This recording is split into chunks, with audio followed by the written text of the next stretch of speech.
Ticket validity का topic किसके related है? क्या है इसमें? ये क्या मैटर करता है? टिकट वैलिडिटी का topic specially we talk about the return tickets. Return tickets जब होती हैं जो एक ही टिकट नंबर के ऊपर आना जाना इशू हुआ होता है, तो उस सिचुएशन में कुछ टिकट की वैलिडिटी ऑलमोस्ट, अगर हम बात करें 80% जो टिकट की वैलिडिटी होती है वो 12 मंथ्स तक लास्ट करती है। ऑटोमेटिकली 12 मंथ्स तक लास्ट करती है।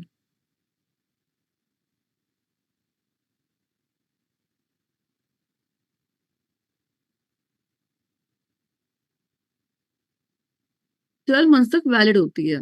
ये 12 मंथ्स कब से काउंट होते हैं?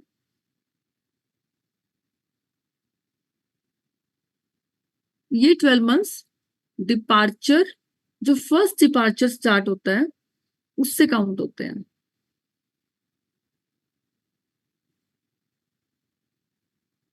क्लियर है? जी मैम। हम अभी एग्जाम्पल के थ्रू भी आपको क्लियर करेंगे ये चीज। मैम एक्चुअली मैंने मेरे कॉल आ गई थी मैम, मैं समझ नहीं पाया मैम, सॉरी।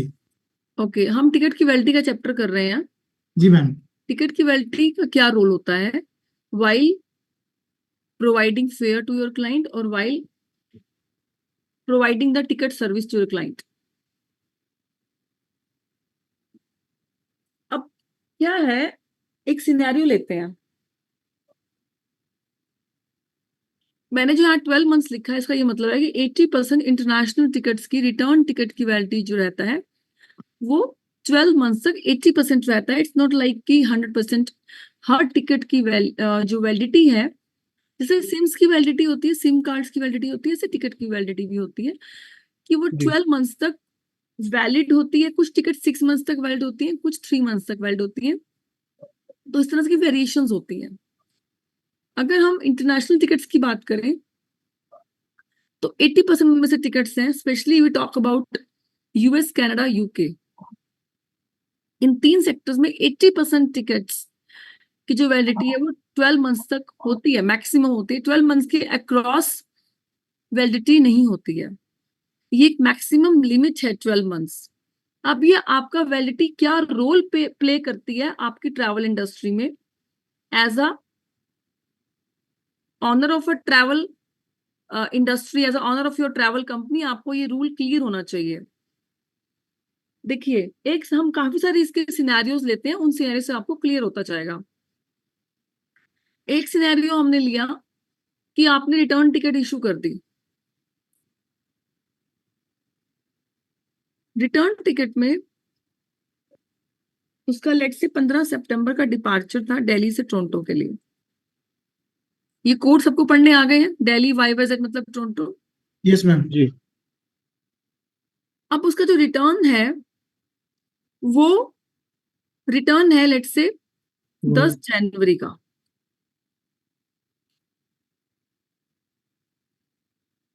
यानी कि that passenger is coming back with in 4 months and इसका वीजा क्या है?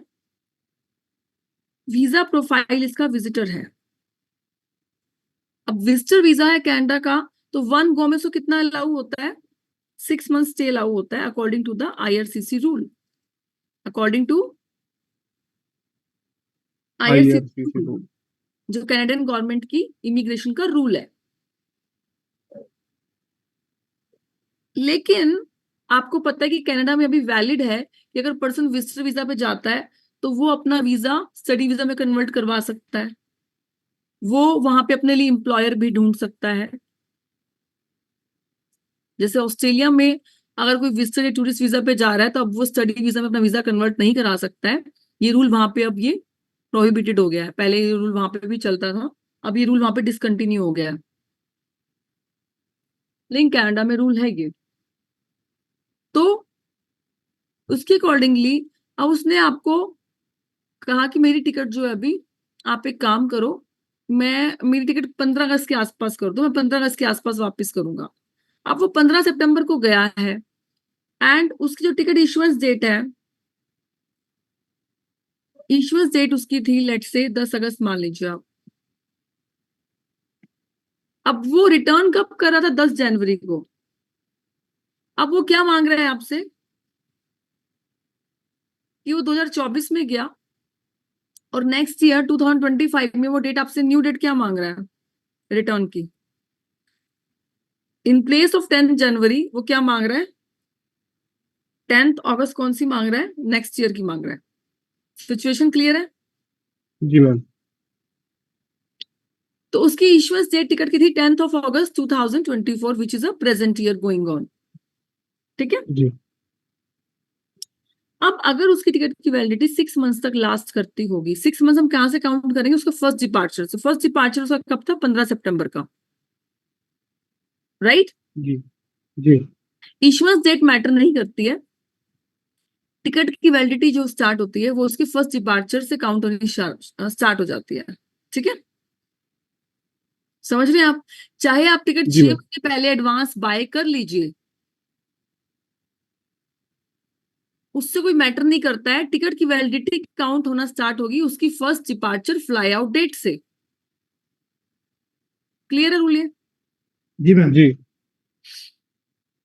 तो अब अगर इस टिकट की वैलिडिटी 12 मंथ्स तक लास्ट नहीं करी और आप क्लाइंट को ये बोलते हैं, अब ये एक डेट चेंज के टाइम पे भी एक ट्रैवल कंपनी अर्न करती है, ऑब्वियस वो उसको सर्विस देगी तो उसमें सर्विस चार्जेस को बनेंगे ना उसको। जी मैम बिल्कुल।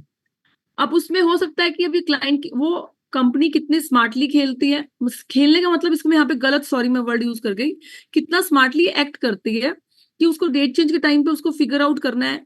वो उसको कंप्लीटली हर एक प्रोडक्ट की नॉलेज है, उसको कैंसिलेशन भी पता है, उसको डेट चेंज भी पता है, उसको फेयर डिफरेंस निकालना ही पता है, सब कुछ पता है उसको। तो वो स्मार्टली अपना वहां पे प्रॉफिट एक निकल जाएगा, उसका प्रॉफिट भी निकल जाएगा और क्लाइंट को भी वो बेस्ट सर्विस दे पाएगा। तो मेरा कहने का मतलब ये है कि अगर आपने टिकट इशू करते समय या आपने फेयर कोट करते समय आपने टिकट की वैलिडिटी जो है वो आपने चेक नहीं करी और आपने क्लाइंट से शेयर नहीं करी ईमेल पे कि टिकट की वैलिडिटी जो है 6 मंथ्स तक लास्ट करेगी from your first departure fly out date. अब वो आपको कह रहा है कि 6 मंथ्स का तो आपने ये जस्टिफाई हो गया क्योंकि वो जब 10 जनवरी को वापस आ रहा है तो उसका जर्नी जो स्टे पीरियड है वो विद इन 4 मंथ्स का बन रहा था। तो लेट्स से आपके सिस्टम से टिकट की वैलिडिटी जो है, जब आप रिटर्न डेट मेंशन करते हो 10 जनवरी, तो सिस्टम ऑटोमेटिकली 6 मंथ्स वाला फेयर भी उठा लेता है क्योंकि जो स्टे पीरियड है वो within 4 months, within 6 months आ रहा है। तो उसमें आपको क्लाइंट को कंफर्म करना रहता है। कंफर्म तभी करेंगे जब आपको वैलिडिटी चेक करनी आएगी। अगर वैलिडिटी चेक करनी नहीं आएगी तो आप कैसे कंफर्म करेंगे? तो हमने आज वही सिखाना है आपको कि वैलिडिटी चेक कैसे करते हैं, बहुत इजी तरीके से सिखाना है, राइट? और इसका रोल क्या है, इसकी वैल्यू क्या है? अब वैल्यू में तभी पता लगेगा जब आपको उसके कॉन्सिक्वेंसेस पता लग जाएंगे, क्या नेगेटिव कॉन्सिक्वेंसेस हो सकते हैं if you are not confirming the validity part from your client while providing the ticket service to your client. So, अब अगर वो आपको कनाडा से कॉल आ जाती है कि सर मैंने आपसे इस नाम से टिकट बाय की थी, मेरी 10 जनवरी का रिटर्न है, अभी मेरी 25 दिसंबर की डेट है, तो मेरी यहाँ पे फाइल लगने वाली है, तो वो डन होने वाली है, आप मेरी टिकट की जो डेट है आप क्या करो, आप 10 अगस्त के आसपास की डेट देख लो अगले साल की। अब जो आप देखते हैं, आप चेक करते हैं तो आपको पता लगता है कि टिकट की वैलिडिटी तो 6 मंथ्स तक ही लास्ट कर रही थी, इसको विद इन 6 मंथ्स ही ये रिटर्न कर सकता है। अब 10 जो अगस्त का पीरियड है वो मोर देन 6 मंथ्स के पीरियड में जा रहा है, तो आप क्या बोलेंगे कि सर नहीं आपको तो वापस आना ही पड़ेगा विद इन 6 मंथ्स, क्योंकि टिकट की वैलिडिटी जो 12 मंथ्स तक लास्ट नहीं करती है। तो 10 अगस्त जो है और 2025 की डेट जो है उस पर रीइश्यूएंस नहीं हो सकती है। तो आपका क्लाइंट, अगर लेट से आप इस सिचुएशन में जस्ट पुट योर सेल्फ कि अगर आप क्लाइंट हैं और आपका कोई ट्रैवल कंसल्टेंट आपको ये बात बोलता है, तो आप उसको रिवॉल्ट में क्या जवाब देंगे? Thank you so much sir, या आप क्या बोलेंगे कि सर अगर आप मुझे ये सिचुएशन पहले बताए थे तो मैं आपको क्लियर कर देता कि मुझे टिकट की वैलिडिटी 12 मंथ्स की चाहिए, आपको ये चीजें मुझसे क्लियर करनी चाहिए थी टिकट देते टाइम। आप ये बात बोलेंगे नहीं बोलेंगे? जी है ना? तो अब उस सिचुएशन में आप ये तो नहीं कह सकते ना कि सर अपनी आप जो अभी आपने फाइलिंग आप अपने लिए अपने प्रोफाइल को वहां पे कन्वर्ट करने की कोशिश कर रहे हो, आप ये रहने दो, एक बार आ जाओ फिर दोबारा टिकट लेके चले जाना, और अगली बार मैं टिकट आपको पक्का साल की वैलिड दूंगा। वो क्या करेगा, वो अपनी टिकट छोड़ देगा, वापस नहीं आएगा, लेकिन वो अपना काम तो कंटिन्यू रखेगा ना। जी मैम। तो एक तरह से उसकी टिकट हमारे एक लैक ऑफ नेग्लिजेंस की वजह से या लैक ऑफ इंफॉर्मेशन की वजह से वेस्ट ना जाए आपके क्लाइंट का कोई भी ऐसा उसमें सिचुएशन आ, तो आपको आप उसको हैंडल कर पाए। क्योंकि नो डाउट कई बार 1 ईयर वाले फेयर थोड़े से एक्स्ट्रा हायर साइड पे होते हैं, लेकिन आप क्लाइंट को, अब आपको क्लाइंट से कंफर्म कैसे करना है, आप ये नहीं कर सकते कि सर आपको ओवरस्टे तो नहीं करना 6 मंथ्स का, ऐसे नहीं आपको कंफर्म करना है। वो क्लाइंट आपको, आप मतलब उसको ये चीज लगेगी शायद आप अननेसेसरी उससे इंटेरोगेशन कर रहे हैं, ये उसका पर्सनल मैटर है कि उसको रुकना है या 6 महीने बाद उसको वापस आना है कि नहीं आना है, राइट। उसकी या आपको इंटेरोगेशन पसंद नहीं आएगी, तो आप ये कह सकते हैं कि सर ये टिकट 6 मंथ्स की ही वैलिड है। अगर इन केस कोई भी ऐसा प्लान होता है, out of any situation plan extend हो जाता है वहां पे रहने का, तो ये टिकट जो है 6 मंथ से आगे चेंज नहीं हो पाएगी, क्योंकि इस टिकट की वैलिडिटी 6 मंथ्स तक ही लास्ट करती है। तो बोलेगा ठीक है इट्स ओके, तो आपको पता लग गया कि इसने आना ही आना है वापस, ठीक है इट्स ओके, इसने क्लाइंट ने ओके कर दिया और आपने उसको मेल पे भी ले लिया, मेंशन कर दिया कि 6 मंथ्स की वैलिडिटी इस टिकट की लास्ट करती है, और ये इसकी जो है वैलिडिटी है, और इसके आगे डेट चेंज नहीं हो पाएगी। लेकिन जब वो कहता है कि नो सर ऐसी सिचुएशन आ भी सकती है, तो आप मुझे काम करो, आप 12 मंथ्स की वैलिड वाली टिकट दे दो, तो उसका फिर अगर हायर भी तब भी उसको एक्सेप्टेबल होगा। क्योंकि माइट भी अगर आप उसको चीज क्लियर नहीं कर रहे हैं और आपका ही कॉम्पिटिटर है कोई, लेट से 1 ईयर वैलिडिटी वाला फेयर है 1 लाख का, एंड 6 मंथ्स की वैलिडिटी वाला फेयर है 80,000 का। मान लीजिए आप एक पूरे नॉलेजेबल ट्रैवल कंसल्टेंट हैं और एक आपका जो कॉम्पिटिटर है वो नॉलेजेबल नहीं है, या ऑनलाइन पे जो प्लेटफॉर्म पे टिकट्स आ रही है वहां पे इतना कोई काउंसलिंग नहीं करेगा जितनी काउंसलिंग आप खुद कर पाएंगे क्लाइंट के सामने। तो हो सकता है वो कहते हैं कि सर ये टिकट तो 80,000 की आ रही है, आप सेम एयरलाइन की मुझे 1 लाख की बता रहे हो, तो आप ये बता सकते हो कि सर मैं चेक कर लेता हूँ, मुझे आपके पास स्क्रीनशॉट भेज दो और आप उसके एयरलाइन के रूल्स रेगुलेशंस पढ़ो, कहीं उसमें 6 मंथ्स वाला रूल जो फेयर है वो 80,000 हो सकता है, और हो सकता है कि जो 1 लाख वाला है वो 12 मंथ्स का है। तो आप क्लाइंट को कह सकते हो कि सर आपकी रिक्वायरमेंट को फुलफिल करने के लिए मुझे 12 मंथ्स की वैलिडिटी वाला फेयर उठाना पड़ा, इसीलिए वो 1 लाख का आ रहा है। तो उससे तो क्लियर हो जाएगा कि उसको आपके साथ ही जाना है, कहना सर अगर आपका in case situation more than 6 month से एक्सटेंड की बनती है, राइट, तो ये जो 80,000 का फेयर है वो 6 मंथ्स तक लास्ट करता है, और इसके आगे डेट चेंज होनी पॉसिबल नहीं होगी, तो आप जहां से भी टिकट बाय कर रहे हैं वो आपको, आपका फिर टिकट वेस्ट जाएगा, रिटर्न टिकट आपको टिकट ऐसी ही अपनी ड्रॉप करनी पड़ेगी। तो आई थिंक इतने सिनेरियो से आपको सिचुएशन क्लियर हो गया होगा। जी मैम। अब हम कमांड की तरफ चलें। जी मैम।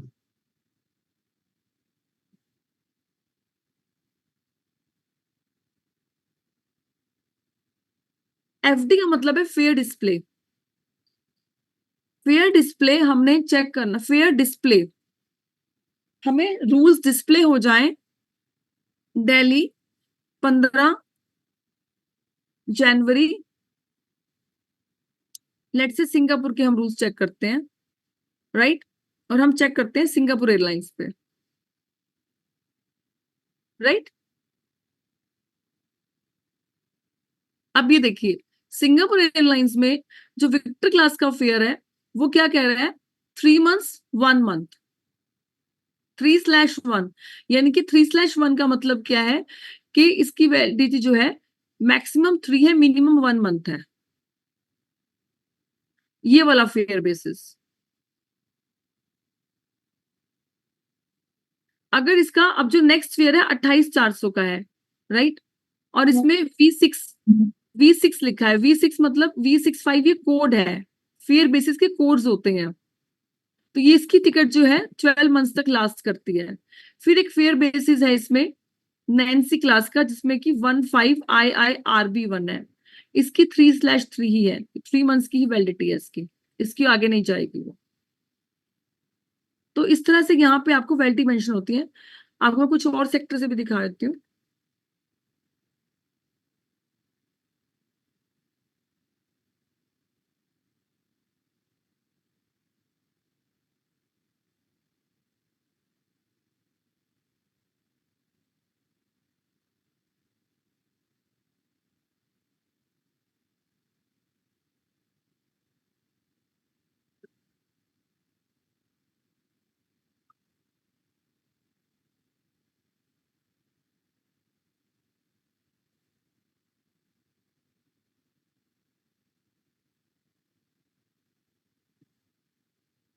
अब जैसे यहाँ पे हमने कोई एयरलाइन नहीं मेंशन किया, हमने जस्ट इतना ही कमांड किया, जैसे आपको यहाँ पे ये एजिप्टियर है, एमएस कौन सी है, एजिप्टियर है, तो इसकी maximum validity automatically by default 12 months की आ रही है।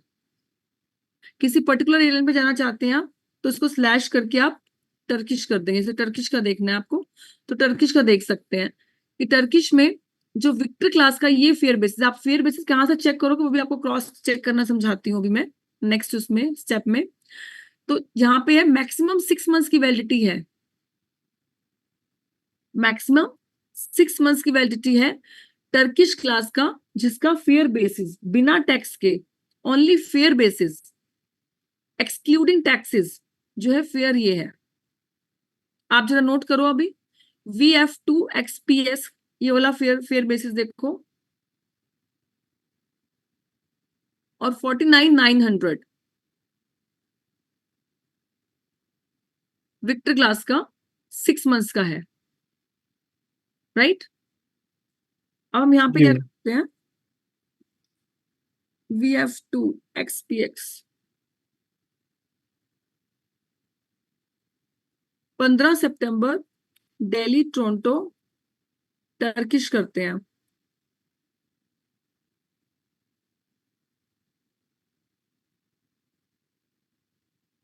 विक्टर क्लास का उठाते हैं, अगर नहीं सीट है तो हम AK मोड पे उठा सकते हैं।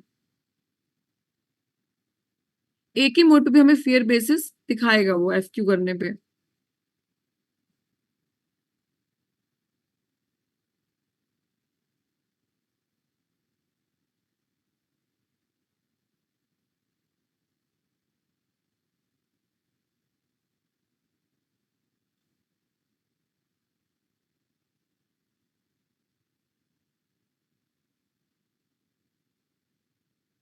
सॉरी, यहाँ पे क्यूबेक के फेयर बेसिस आ रहे हैं, जस्ट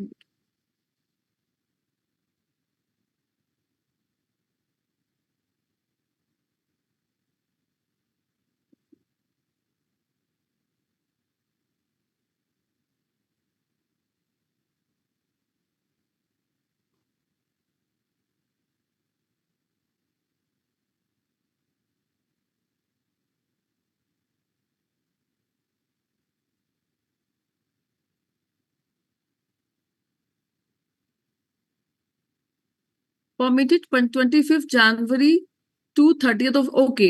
इसकी सीजनैलिटी है, जैसे अभी हमने किया विक्टर क्लास का फेयर इसने पिक नहीं किया, राइट। तो विक्टर क्लास का फेयर ना पिक करने का हमने रीजन देखा कि विक्टर क्लास का फेयर क्यों नहीं पिक कर रहा है। FQ कर रहे थे तो क्या दिखा रहा था, FQ करने पे दिखा रहा था नो फेयर कोट, और जब हमने इसको FQBA किया तो क्यूबेक क्लास का फेयर दिखा रहा था, राइट। तो हमने देखा कि इसका सीजन कब है सेल करने का, सीजनैलिटी उसको बोलते हैं, सीजनैलिटी चेक करना, राइट। सीजनैलिटी चेक करना में इसमें अब इनके सेलिंग आउट डेट्स दी हुई हैं कि आप इनको कब आपको परमिट है इनको सेल करना, जब इसका सीजन लो है, राइट।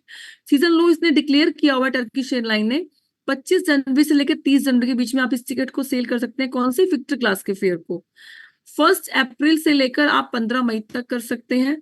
15 मई के बाद फिर आप 15 अगस्त से लेकर 30 सितंबर तक इस इन डेट्स के बीच में आप इस टिकट को, इस विक्टर क्लास के फेयर को सेल कर सकते हो। तो अभी हम किस डेट पे, आज हम 30 जुलाई के ऊपर है, तो 30 इनमें से कोई भी डेट 30 जुलाई से मैच नहीं करती है, तो इसीलिए इसको हम नहीं, इसको विक्टर क्लास ही हमारा नहीं सेल होगा, राइट। अब हमने यहाँ पे FQBA किया था,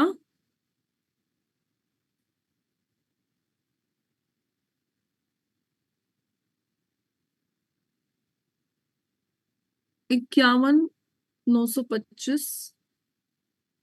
अब देखो ये कौन सा फेयर बेसिस आ रहा है, QF1PXOV, QF1PX ऑस्कर वाटर,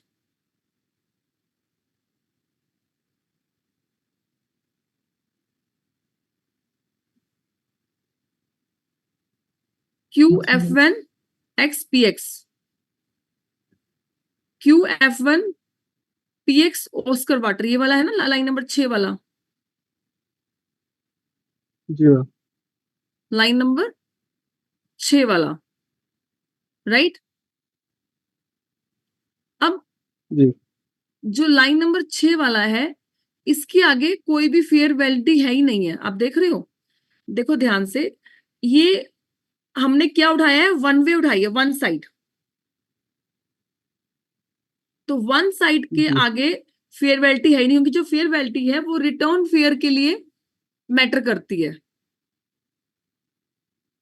समझ रहे हो, क्योंकि जब हमने जी रिटर्न की मैम। डेट जो है हमने चेंज कर दो, तो जितने भी यहाँ पे जितने भी फेयर्स यहाँ पे आपको, ये स्पेशली अगर हम बात करते हैं ऑस्कर वाटर, ऑस्कर वाटर मतलब वन वे, ओ मतलब वन, डब्ल्यू मतलब वे। तो अगर आपको जो भी आपको यहाँ पे वन वे वाले मिल रहे हैं, उनके आगे नो वैलिडिटी है।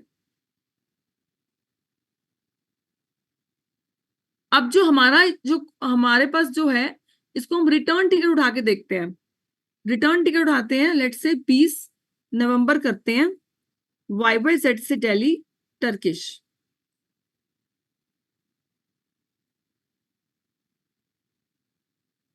नीट 1, बेकर 1, बेकर 2 कर देते हैं, एक के मोड पे कर देते हैं। और फिर इसमें आपको सीजनैलिटी चेक करने की नीड नहीं है। आपको इतना डिटेल में कि आप सीजनैलिटी पढ़ रहे हो, आप 10-15 मिनट आपने अच्छे से रूल पढ़ने में लगा दिया, नहीं। आपको जस्ट अगर आपको पता लग रहा है कि कौन सी क्लास जो है लोएस्ट क्लास होगी, आपको चेक करने में सबसे शॉर्टेस्ट मेथड बता दिया।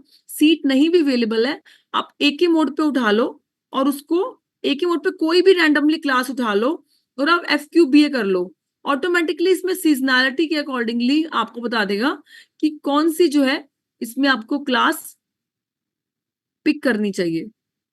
अब ये कह रहा है कि थर्ड और फोर्थ सेक्टर अगर आप विक्टर क्लास में कर लेते हो, थर्ड और फोर्थ सेगमेंट अगर आप विक्टर क्लास में कर लेते हो, तो आपका 1,07,401 का फेयर है। तो इसकी आप बेसिक फेयर देख सकते हो क्या है, राइट।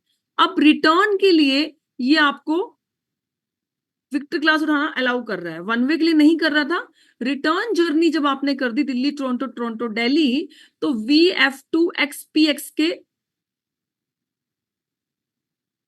उसमें आपको फेयर दिखा रहा है। और FQBA करने पे आपको बेसिक फेयर कितना दिखाता है, ये 50,900 का बेसिक फेयर दिखाता है।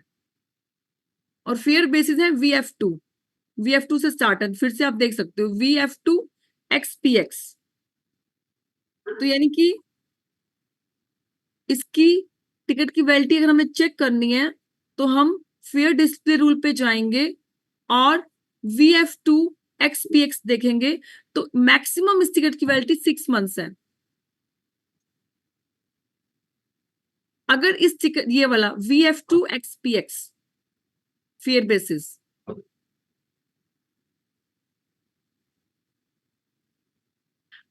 राइट, ये फेयर बेसिस मैच करने चाहिए। ये फेयर कई बार मैच नहीं कर पाता है, जैसे कि अभी हम यहाँ पे कर रहे हैं FQBA, तो कितना आ रहा है फेयर बेसिस, 50,900। तो फेयर जो है, जब ये फेयर रूल, ये जो फेयर लॉन्च हुए थे, उस टाइम से फेयर जो है इसमें 1,000-2,000 की वेरिएशन आ चुकी है। बट रूल जो फेयर बेसिस है, बेसिस अगेन आपको समझा रही हूँ, बेसिस ये होते हैं बेसिस, ये अल्फाबेटिकली सेम होने चाहिए। यहाँ पर जो यहाँ पे FD वाले रूल में आपको आ रहे हैं, फेयर डिस्प्ले वाले रूल में, यहाँ पे ये फेयर बेसिस, ये कोड्स होते हैं फेयर बेसिस के। इस फेयर बेसिस से आपको टिकट की वैलिडिटी देखनी आ जाती है कि ये फेयर बेसिस सेम उठा रहा है। अगर आपको विक्टर क्लास आपकी कंफर्म होती है, तो ये जो फेयर है वो 6 मंथ्स वाला वैलिड है। 6 मंथ्स के आगे इस टिकट की डेट चेंज नहीं हो पाएगी। टैंगो क्लास का फेयर लेते हैं। अब विक्टर और टैंगो के बीच में अप्रोक्सीमेटली आप देख सकते हो कितना डिफरेंस आ रहा है। अगर विक्टर इस टाइम पे 50,000 का है, तो टैंगो का फेयर 67 का है। तो बेसिक फेयर में ही 17,000 का डिफरेंस है। और 17,000 एक्स्ट्रा खर्च करने से उसकी टिकट जो है, अगर वो टर्किश एयरलाइन की टिकट ले रहा है, तो उसका जो है फेयर 12 मंथ्स का वैलिड में कन्वर्ट हो जाएगा। मतलब उसकी 12 मंथ्स वाली रिक्वायरमेंट फुलफिल हो जाएगी।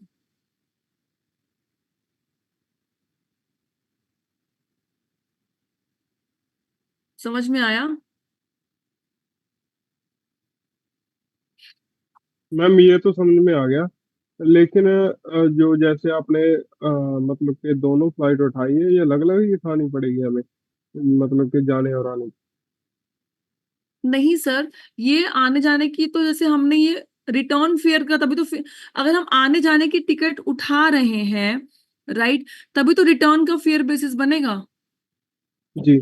जब हम वन साइड कर रहे थे तो हमें वो किस किस फेयर बेसिस की तरफ लेके जा रहा था, हमें वो लाइन नंबर 6 के फेयर बेसिस की तरफ लेके जा रहा था। उसको ये लग रहा था कि हमें वन वे टिकट की रिक्वायरमेंट है, तो वो उसका जी। हमें फेयर बेसिस दिखा रहा था। नहीं मैं तो ये पूछ रहा हूँ, जैसे कि हमने उस सर्च करके अवेलेबिलिटी देख के उसके बाद सीट मतलब कि पिक किया है, तो वो अलग अलग ही उठानी पड़ेगी हमें। हाँ, जाने की है, फिर वापसी की है। Okay ma'am. अगर हमारी वापसी ऑटोमेटिकली 6 मंथ्स के क्रॉस डेट जा रही है, तो ऑटोमेटिकली फिर वो क्या करेगा, वो टैंगो क्लास का फेयर दिखाएगा। जी। हम करके दिखाते हैं अभी, ठीक है, तब आप मेरा मतलब समझोगे कि अगर हम जो अवेलेबिलिटी उठा रहे हैं, अवेलेबिलिटी में डिपार्चर डेट में और रिटर्न डेट में अगर गैप ही हमारा मोर देन 6 मंथ्स का आ रहा है जी। सेगमेंट उठाने में, तब तो हमें ऑटोमेटिकली वो 12 मंथ्स की फेयर की तरफ लेके जाएगा। जी। बट कई बार क्या होता है, क्लाइंट कहता है कि मेरी टिकट की वैलिडिटी पीछे 12 मंथ्स की रख दो, लेकिन according to my visa filing, जिससे मेरा वीजा आया है उसमें मैंने सिर्फ 1 मंथ का स्टे दिखाया है, तो आप मुझे 1 मंथ का ही स्टे डाल के दो टिकट में, बट बैकएंड पे वैलिडिटी 12 मंथ्स की होनी चाहिए। एक सिचुएशन ऐसी आती है कि आपने 15 सितंबर की डेट पिक करी, अब क्लाइंट कह रहा है कि मेरे को 8-9 महीने बाद वापस आना है। अब जो 8-9 महीने वाला क्लाइंट जो स्टे चाह रहा है, या तो वो सुपर वीजा होगा उसका, सुपर वीजा में जी। वन वे टिकट भी अलाउ होती है और साल भर रहना भी अलाउ होता है, ओपन होता है उनको रहना, जी। राइट, पता है ना सुपर वीजा के बारे में। जी मैम। जी मैम। सुपर वीजा में वन गो में 6 मंथ्स रिटर्न करना मैंडेटरी नहीं है। सुपर वीजा वालों को वन वे टिकट पे भी जाना अलाउ है, उनका स्टे ओपन होता है। सेम वर्क वीजा वाले भी ऐसे हैं, राइट, वो क्यों रिटर्न टिकट लेंगे वर्क वीजा वाले, अनलेस कोई उनकी यहाँ पे किसी की कोर्ट की हियरिंग होती है, उनका आना फिक्स होता है, तो अलग चीज है, राइट। पीआर वाला भी वन वे लेगा। जी मैम। अब मेनली जो टूरिस्ट और विजिटर वीजा वाला है, वो अपनी रिटर्न टिकट लेता है और वो इमिग्रेशन रूल को फॉलो करता है, और खाली इमिग्रेशन रूल को ही फॉलो नहीं करता, आजकल वो अडेयर करता है कि जहां पे उसने जो वीजा फाइलिंग में जो डेज मेंशन की है, उसके आसपास की डेट ही वो शो करता है, रिटर्न की डेट। यस और नो? जी मैम। तो अगर हम टिकट जो है मोर देन 6 मंथ्स का सेगमेंट उसमें रिटर्न का मेंशन कर रहे हैं, तो ऑटोमेटिकली वो उसके अकॉर्डिंग टिकट दिखाएगा 12 मंथ्स वाली या बियॉन्ड 6 मंथ्स वाली। जब हम लेट से 15 सितंबर कर रहे हैं और रिटर्न हम करते हैं लेट से 15 जून, मैं अभी आपको यहाँ पे चेक करके दिखाती हूँ, हम थर्ड और फोर्थ सेगमेंट डिलीट कर देते हैं।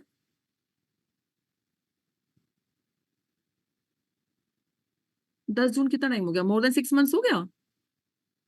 15 यस, सितंबर। जी। हो गया ना। जी मैम हो गया। हाँ, 31 मई भी ले सकते हैं, तब भी मोर देन 6 मंथ्स ही हो जाएगा।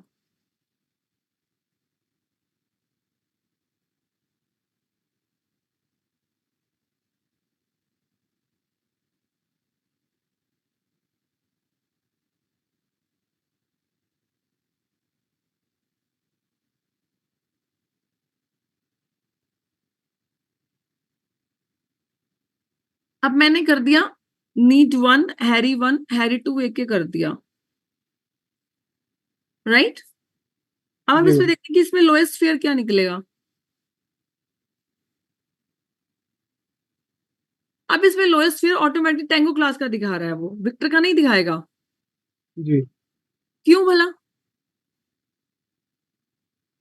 क्यों भला? क्योंकि मैम इसमें रिटर्न सेक्टर है, और साथ में इसकी जो हमें वैलिडिटी भी मिलेगी वो 6 मंथ से बंद मिलेगी। हमने मोर देन 6 मंथ्स की अवेलेबिलिटी उठाई ना रिटर्न के जी टाइम। मैम।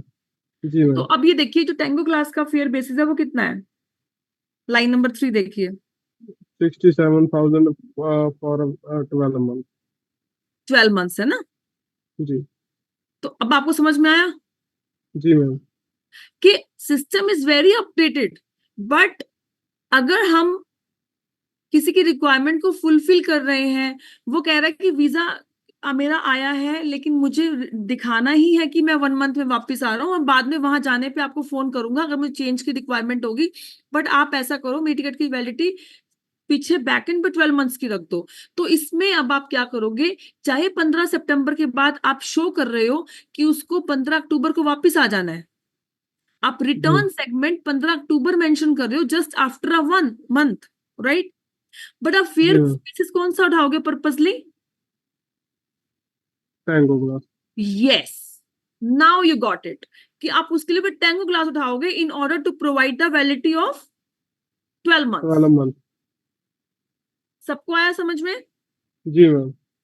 तो चाहे विक्टर क्लास का फेयर प्रिवेल भी कर रहा है, लिमा क्लास का फेयर प्रिवेल भी कर रहा है, एग्जिस्ट भी कर रहा है, लेकिन हमें वैलिडिटी के पर्पस को फुलफिल करने के लिए will pick the tango class. जी मैम। एंड टैंगो क्लास का फेयर कितना है, ऑलमोस्ट डिफरेंस है 17,000 का। तो क्लाइंट को एनकाउंटर करेगा आपसे क्लाइंट कि आप तो फेयर महंगा दे रहे हो, क्योंकि जब वो 1 मंथ की वैलिडिटी 1 मंथ के गैप में सेगमेंट रिटर्न अपनी रिक्वायरमेंट लेट से ऑनलाइन भी चेक कर रहा है, तो उसको जब 1 मंथ अकॉर्डिंगली तो उसको विक्टर क्लास का फेयर दिखाएगा।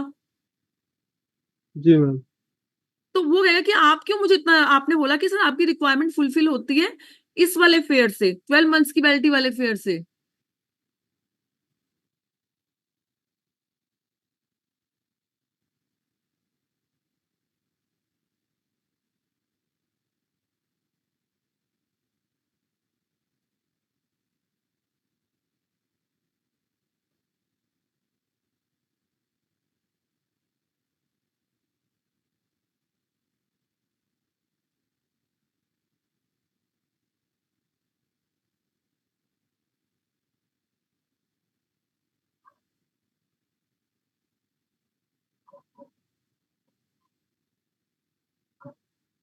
हाँ जी, sorry sir to keep you in hold जी।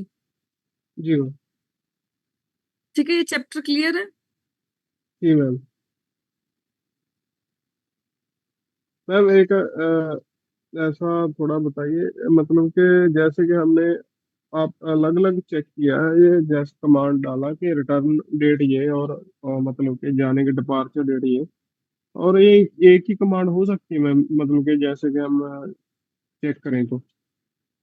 एक कमांड में आना जाना इकट्ठा उठ जाए, जी जी जी। वो अभी आप कर नहीं पाओगे सर। Okay ma'am.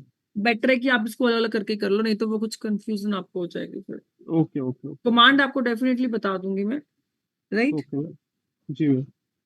या आप ऐसे भी कर सकते हो जैसे मैंने किया ना, 15 सितंबर दिल्ली जी टोरंटो जी टर्किश किया, ठीक है।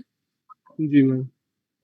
ठीक है, तो हमने सीट पिक कर ली, नीड 1 Y1 Y2, राइट। जी मैम। अब मुझे चाहिए रिटर्न 20 सितंबर, जी मैम। तो ये आपका रिटर्न हो गया। Okay ma'am. तो ये चीजें मैंने अभी आपको एडवांस कमांड्स में बताऊंगी, पहले आप इनकी प्रैक्टिस हो जाए, ओके ओके ओके। राइट। जी मैम।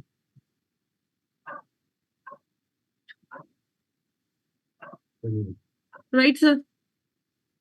जी ma'am. Sir actually somebody is at the door, घर पे शायद कोई लगता आया है, तो मैं बाकी क्लास कल करूं कंटिन्यू? जी मैम, कोई बात नहीं, बहुत है मैम, आज इतना ही समझ आ गया हो। मुश्किल लगा आज का? नहीं नहीं, मुश्किल नहीं लगा मैम, बस समझ आ गया क्लियरली। ज्यादा हो जाता तो वो पीछे वाला भी कंफ्यूज हो जाते हैं कई बार। और ये वैलिडिटी वाला रियल में बता रही हूँ, बहुत इंपॉर्टेंट टॉपिक है ये, जी ma'am. Specially we talk about the return tickets. Okay ma'am. ठीक है ना? जी मैम। ओके जी, थैंक यू।